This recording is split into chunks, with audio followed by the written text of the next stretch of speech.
Good morning friends, welcome to the prelims booster session. आज का पहला टॉपिक है अखौरा अगरतला रेल लिंक।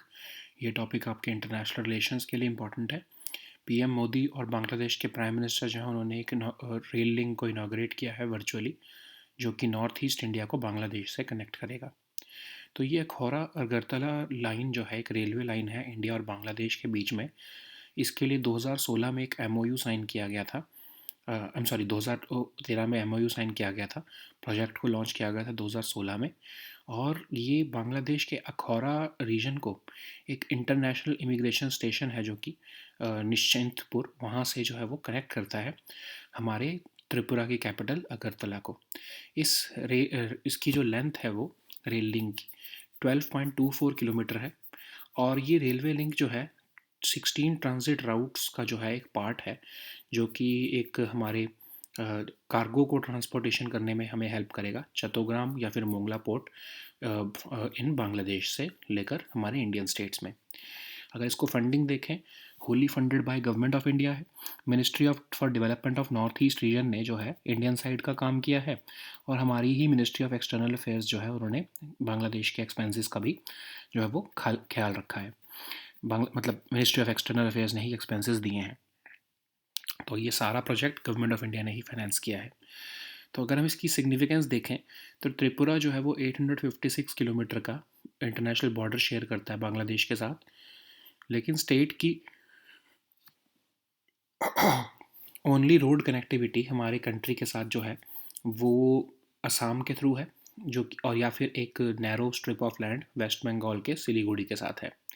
तो ये 12.24 किलोमीटर का जो ये रेल लिंक प्रोजेक्ट होगा, ये सिग्निफिकेंटली रिड्यूस कर देगा ट्रैवल टाइम बिटवीन अगरतला और Kolkata via Dhaka. At present जो रेल राउट है अगरतला से कोलकाता का, वो लगभग 16 किलोमीटर और 38 घंटे का है। जब ये अखौरा अगरतला लाइन जो है कंप्लीट हो गई है, इसकी वजह से ट्रैवल टाइम जो है अब सिर्फ 10 घंटे का रह जाएगा और 500 किलोमीटर का डिस्टेंस रह जाएगा अगरतला और कोलकाता में। इस रेल लिंक से जो है वो गुड्स ट्रेन्स भी जो है वो नॉर्थ ईस्ट रीजन में वाया बांग्लादेश पहुंचाने में बहुत हमें हेल्प मिलेगा, बहुत ही कम ट्रांसपोर्टेशन कॉस्ट पर। और ये हमें एक डायरेक्ट एक्सेस भी देगा लॉक्ड नॉर्थ ईस्टर्न इंडिया का चिटागोंग पोर्ट ऑफ बांग्लादेश के साथ। नेक्स्ट हम टॉपिक देखते हैं UN office for coordination of humanitarian affairs. ये टॉपिक आपके इंटरनेशनल रिलेशंस के लिए इंपॉर्टेंट है। तो UN office for coordination of humanitarian affairs ने कहा है कि जो इजरायली सेटलर वायलेंस है वो बहुत तेज़ी से बढ़ गया है। पहले ये हर अगर एवरेज देखें पर डे तो ये 3 इंसिडेंट्स रिपोर्ट होते थे, अब ये 7 हो रहे हैं। तो यूएन का OHCA है क्या? ये यूएन के जनरल असेंबली ने यूनाइटेड नेशंस में 1991 में बनाया था, ताकि ह्यूमैनिटेरियन एक्टर्स को इकट्ठा किया जा सके और एक कोहेरेंट रिस्पांस दिया जा सके इमरजेंसीज़ में। इसने जो है office of United Nations disaster relief coordinator को जो है रिप्लेस किया है। On site operations coordination centres जो है एक प्लेटफॉर्म देता है कोऑर्डिनेशन के लिए इंटरनेशनल रिस्पांस एक्टिविटीज़ के। 2 तरह के पूल्ड फंड्स हैं इसमें। पहला है सेंट्रल इमरजेंसी रिस्पांस फंड, दूसरा है कंट्री बेस्ड पूल फंड। पहला तो जो है किसी भी वर्ल्ड में कहीं पर भी कोई इमरजेंसी हो तो उसको जो है वो फंड करने के लिए जो है ये फंड यूज़ किया जाता है। दूसरे जो है कंट्री स्पेसिफिक होते हैं, मतलब जिस कंट्री में जहाँ पर ये इमरजेंसी है वहाँ पर ये फंड्स को यूज़ किया जाता है। अगर हम देखें इसके जो है 2 हेडक्वार्टर लोकेशंस हैं, एक जिनीवा में और एक न्यूयॉर्क में। नेक्स्ट हम टॉपिक देखते हैं स्टेट फूड सेफ्टी इंडेक्स 2023। ये टॉपिक आपके गवर्नेंस के लिए इंपॉर्टेंट है। तो 4 साल बाद जब FSSAI ने जो है state food safety index publish किया था, अब 2023 में जो पब्लिश किया गया है इसमें 19 आउट ऑफ 20 लार्ज स्टेट्स जो हैं उन्होंने ड्रॉप इन देयर परफॉर्मेंस दिखाया है एज़ कम्पेयर टू 2019। अब जो है इस साल एक न्यू पैरामीटर इंक्लूड किया गया है। तो उस पैरामीटर के इंक्लूड करने के बाद 20 में से 15 स्टेट्स जो हैं वो अपना स्कोर कम कर बैठी हैं 2019 के मुकाबले। ठीक है। अब ये स्टेट फूड सेफ्टी इंडेक्स होता क्या है? स्टेट्स के यूटीज़ को इंकरेज करने के लिए कि वो अपने फूड सेफ्टी को इंक्रीज़ करें, अपनी जुरिस्डिक्शन में ये इंडेक्स निकाला जाता है। एक डायनामिक क्वांटिटेटिव और क्वालिटेटिव बेंचमार्क मॉडल देता है ये, जिसके बेसिस पर ये मेजरिंग की जाती है कि स्टेट्स में क्या फूड सेफ्टी का क्या स्टैंडर्ड है। पहला ये इंडेक्स जो है 2019 में निकाला गया था। अगर हम पैरामीटर्स देखें तो human resources and institutional data, compliance, food testing infrastructure, training and capacity building और कंज्यूमर एम्पावरमेंट, ये इसके पैरामीटर थे। लेकिन अब 2023 के इंडेक्स में एक न्यू पैरामीटर भी ऐड किया गया है, इम्प्रूवमेंट इन SFSI रैंकिंग। ठीक है, अब हाइलाइट्स देखें हम तो सबसे जो ज़्यादा हमने स्टीपेस्ट फॉल देखा है पिछले 5 साल में वो महाराष्ट्र में देखा है, और ऑफ कोर्स बिहार में भी देखने को मिला है ऐसा ही फॉल। अब अगर हम हाइलाइट्स देखें इसकी तो जो पैरामीटर है फूड टेस्टिंग इंफ्रास्ट्रक्चर पैरामीटर, वो जो कि मेजर करता है एडिक्वेट टेस्टिंग इंफ्रास्ट्रक्चर स्टेट्स के अंदर फूड सेफ्टी के लिए, उसमें सबसे ज़्यादा ड्रॉप देखने को मिला है इस पैरामीटर के अंदर। फिर कंप्लायंस पैरामीटर जिसको सबसे ज़्यादा वेटेज मिली हुई है, उसमें झारखंड ने सबसे लोएस्ट स्कोर किया है, पंजाब और हरियाणा ने हाईएस्ट स्कोर किया है, पंजाब और हिमाचल ने हाईएस्ट स्कोर किया है। फिर कंज्यूमर एम्पावरमेंट का जो पैरामीटर है जिसको सेकंड हाईएस्ट वेटेज मिली है, वो मेजर करता है कि स्टेट की कैसी परफॉर्मेंस है कंज्यूमर एम्पावरिंग इनिशिएटिव्स लाने में, जैसे कि food fortification, eat right campus, भोग इनिशिएटिव। इसमें जो है टॉप परफॉर्मर रहा है तमिलनाडु, और फिर उसके बाद केरला और मध्य प्रदेश। अगर हम देखें human resources and institutional data के पैरामीटर में, तो थर्ड हाईएस्ट वेटेज जो है जिसको मिली है, जो कि मेजर करता है कि ह्यूमन रिसोर्सेज जो है food safety officers, designated officers, ये कितने हैं किसी भी स्टेट में, उसमें जो टॉप परफॉर्मर्स हैं वो तमिलनाडु और उत्तर प्रदेश हैं।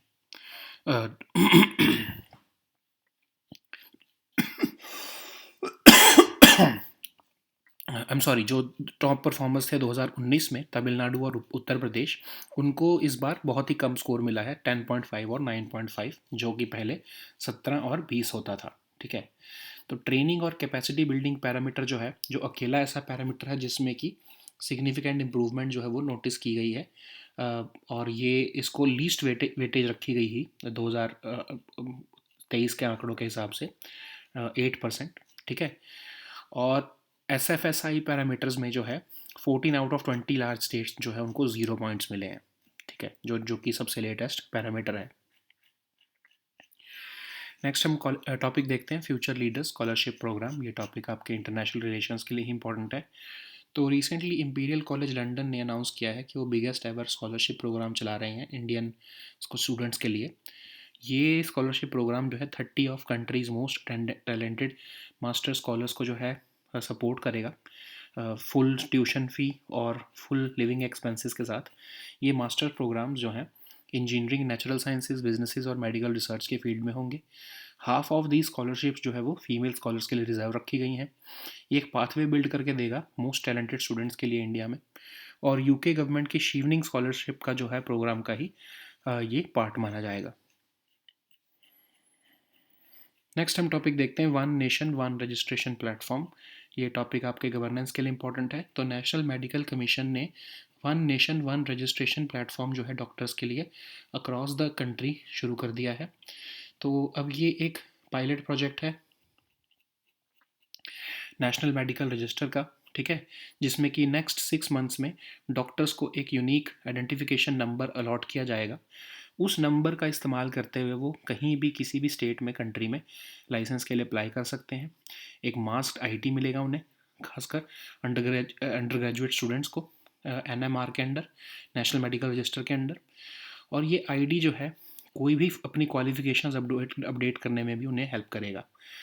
ये हमें हेल्प करेगा डुप्लीकेशन और रेड टेप को एलिमिनेट करने के लिए, और पब्लिक को एक्सेस करने के लिए कि कौन सा जो है फिजिशियन कहाँ पर वर्क कर रहा है। ठीक है, नेक्स्ट हम टॉपिक देखते हैं नेशनल मेडिकल कमीशन। ये टॉपिक आपके आई एम सॉरी, ये नेशनल मेडिकल कमीशन इसी का ही पार्ट है। तो नेशनल मेडिकल कमीशन जो है ये एक्ट ऑफ पार्लियामेंट द्वारा कॉन्स्टिट्यूट किया गया था, नेशनल मेडिकल कमीशन एक्ट 2019 के अंदर। अब इसको इंडियन मेडिकल काउंसिल एक्ट के अंदर जो है वो जो आपका मेडिकल काउंसिल ऑफ इंडिया था उसको रिप्लेस करने के लिए बनाया गया था, NMC को। अब ये मेडिकल एजुकेशन और मेडिकल प्रोफेशनल्स दोनों को रेगुलेट करता है। 33 मेंबर्स होते हैं इसमें, इंक्लूडिंग चेयरपर्सन, और एक मेडिकल एडवाइजरी काउंसिल भी बनाई गई है जिसमें कि स्टेट्स और यूटीज़ जिसका इस्तेमाल करके एनएमसी के सामने अपने कंसर्न्स या व्यूज़ रखती हैं।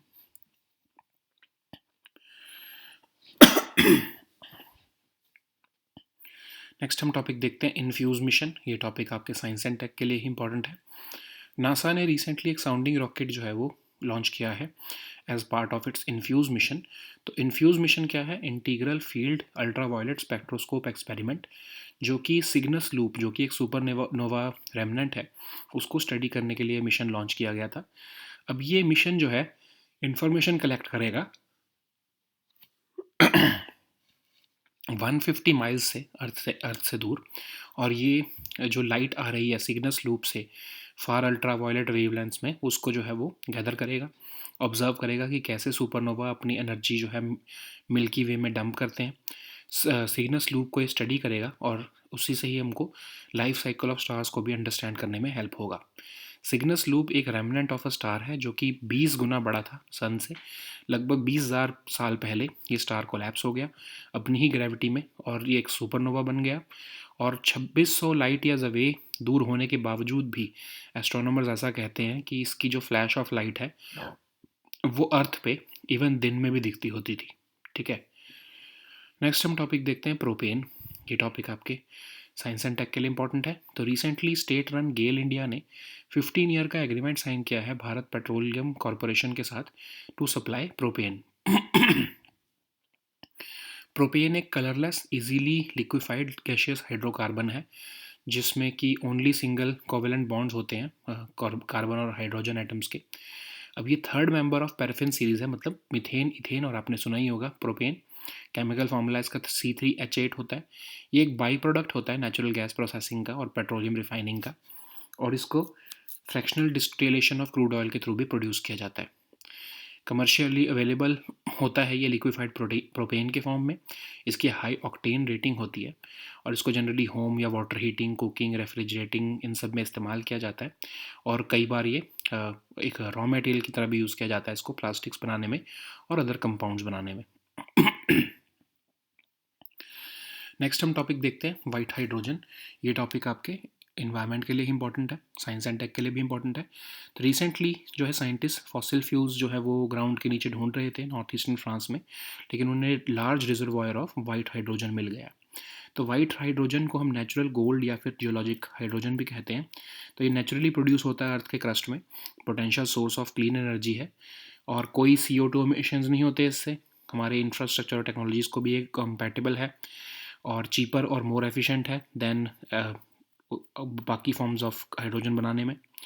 अबंडेंट भी है, रिन्यूएबल भी है। डिपॉजिट्स इसके हमें अराउंड द वर्ल्ड देखने को मिले हैं, US, eastern Europe, Russia, Australia, France और अदर कंट्रीज़ में। अब आपको पता ही होगा कई तरह के हाइड्रोजन होते हैं। ग्रे हाइड्रोजन मतलब कोल या फिर लिग्नाइट गैसिफिकेशन के प्रोसेस से हम बना रहे हैं, स्टीम मीथेन रिफॉर्मेशन के प्रोसेस से।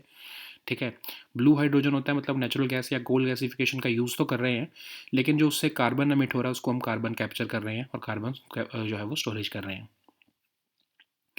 ग्रीन हाइड्रोजन जो होता है उसको हम इलेक्ट्रोलिसिस ऑफ वाटर करके, मतलब उसके H2O में से H2 को निकालते हैं इलेक्ट्रिसिटी जो है का इस्तेमाल करते हुए, रिन्यूएबल एनर्जी हम प्रोड्यूस करते हैं। Okay, so now let us see all these topics in English. So the first topic is Akhora Agartala rail link. This topic is important for your international relations.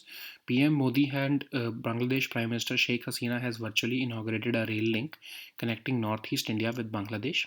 So this Akhora Agartala rail link is a railway line between India and Bangladesh, and an MOU was signed regarding this between the two governments in 2013, and this project was launched in 2016. So it is linking Bangladesh's Akhora through an international immigration station at Nischintpur to the outskirts of Agartala, which is the capital of Tripura, and the length of this rail link is 12.24 kilometers. It is part of 16 major transit routes which have been declared to allow cargo transportation from Chattogram or Mongla port in Bangladesh to Indian states. So this project is wholly funded by the government of India, and Ministry of for Development of Northeastern Region is funding this project on the Indian side, while India's own Ministry of External Affairs is funding this project from Bangladesh side also. So what is the significance of this project? So Tripura shares an 856-kilometer long international border with Bangladesh, and the state's only road connectivity with the rest of the country is through Assam and a narrow strip of land in West Bengal's Siliguri. So this 12.24-kilometer rail link project will significantly reduce travel time between Agartala and Kolkata via Dhaka. At present, this rail route from Agartala to Kolkata is about 1600 kilometers and takes about 38 hours. But now with this Akhora Agartala line, travel time will be reduced to roughly 10 hours and just 500 kilometers distance. So this rail link will also enable goods trains to reach northeastern region via Bangladesh at a much lesser transportation cost, and it will also provide a direct access between landlocked northeastern India and Chittagong port of Bangladesh. So the next topic is UN Office for the Coordination of Humanitarian Affairs. This topic is important for your international relations. According to UN Office for Coordination of Humanitarian Affairs, Israeli settler violence has increased significantly from an already high average of 3 incidents per day to 7 a day now. So this UN OHCA was established by General Assembly in 1991. It brings together humanitarian actors to ensure a coherent response to emergencies. It replaced the Office of United Nations Disaster Relief Coordinator. On-site operations coordination center is a tool of this OHCA, and it provides a platform for coordination of international response activities. So there are two types of funds. First is the Central Emergency Response Fund, which can fund emergency anywhere in the world.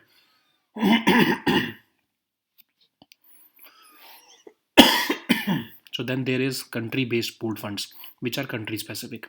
So it has two headquarter locations, Geneva and New York. So the next topic is State Food Safety Index 2023. So 4 years after as FSSAI has published a state-wise index for State Food and Safety Index, 19 out of 20 large states have recorded a drop in their performance from 2019 as per 2019. Okay, as compared to 2019. So a new parameter has been included in the 2023 index. So after including that parameter, 15 out of 20 states have recorded lower 2023 scores as compared to 2019. So what is this State Food Safety Index? So to encourage states or UTs to improve and work towards food safety in their jurisdiction, this FSSAI, Food Safety and Standards Authority of India Limited, releases this FSSI annually, and it's a dynamic index to quantify and to measure qualitative benchmarking for this food safety in the states.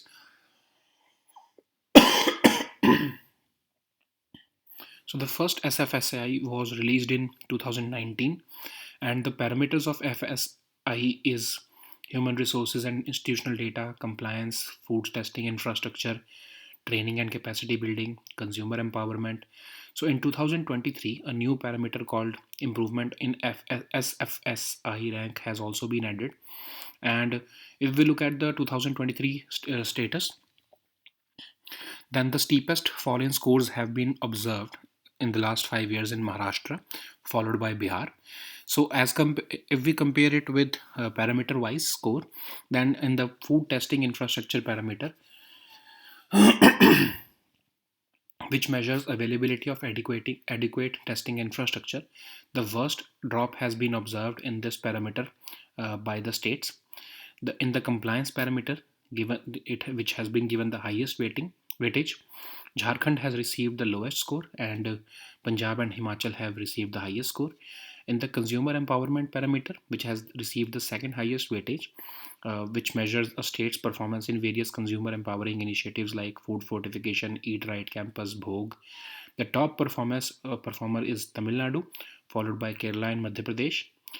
The human resource and institutional data parameter, which has been given the third highest weightage, and it measures availability of officers like food safety officers, designated officers, etc. Top performers in 2019, like Tamil Nadu and UP, witnessed almost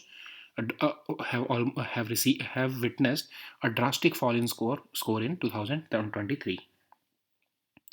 In the training and capacity building parameter, which is the only parameter, it is the only parameter which has recorded significant improvement, and but it has been given the least weightage of 8% in 2023. The new parameter of improvement in SFSI ranking, which carried a weightage of 12% in 2023. 14 out of 20 larger states have received 0 points under it.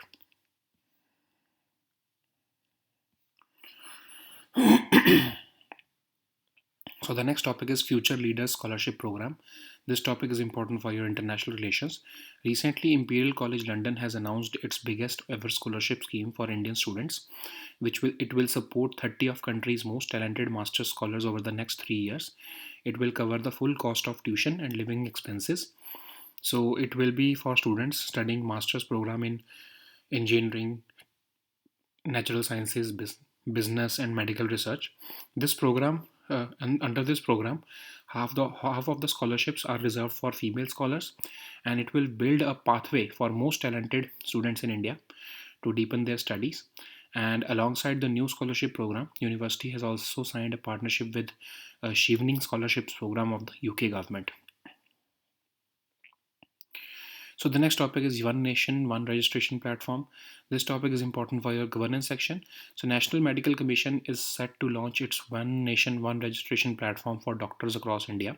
So this will be a pilot of the National Medical Register in the next 6 months, where doctors will be able to be allotted a unique identification number so that they can apply for their license to work in any state depending on where they are. So this will also provide a masked ID to undergraduate students on the National Medical Register. This ID can be used to update any further qualifications. It will eliminate duplication and red tape, and it will also allow public the access to information on any physician working in India. So what is National Medical Commission? It was constituted by an Act of Parliament, the National Medical Commission Act of 2019, and it has replaced the Medical Council of India. It regulates medical education and medical professionals. It consists of 33 members, including the chairman. There is also this Medical Advisory Council, which provides the platform for states and UTs to put forth their views and concerns before the NMC. So the next topic is Infuse mission. This topic is important for your science and tech section. Recently, NASA has launched a sounding rocket as part of its Infuse mission, which is the Integrated Field Ultraviolet Spectroscope experiment. And it has been launched to study the Cygnus Loop, a supernova remnant. So this Infuse mission is expected to collect information from a height of about 150 miles from Earth, and it will gather light streaming from the Cygnus loop in far ultraviolet wavelengths. It will observe how the supernova dumps energy into Milky Way.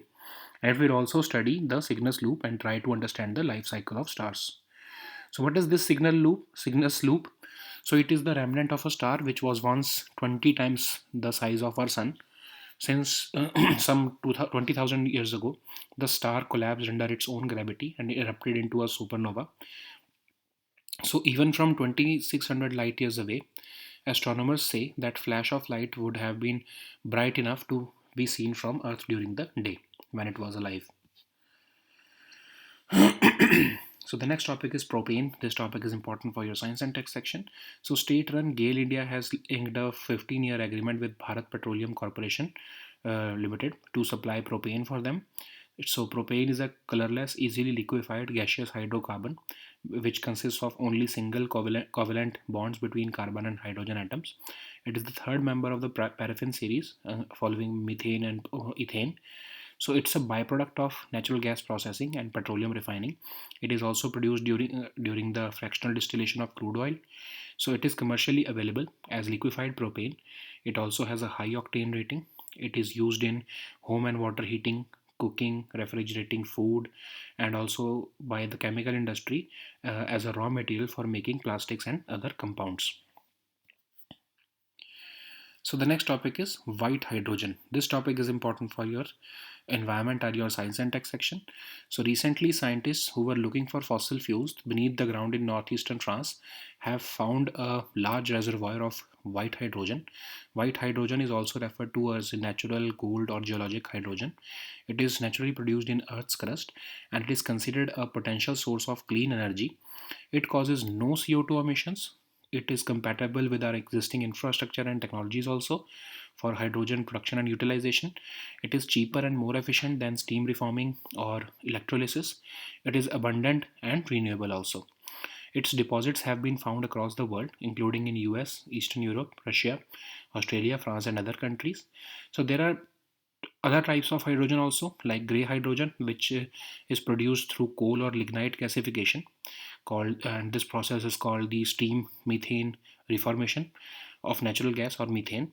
And there is blue hydrogen, which also uses this natural gas or coal gasification process, but under this process the carbon capture storage is also facilitated, and technologies are used to reduce carbon emissions. The green hydrogen is produced using electrolysis of water, under which we separate H2O with in H2 and O, and this electricity generated by renewable energy is used to do the electrolysis of water. So these were our topics for today. Please also download the weekly current affairs compilation from our Telegram group today. We'll meet next time with new topics. Until then, goodbye and take care.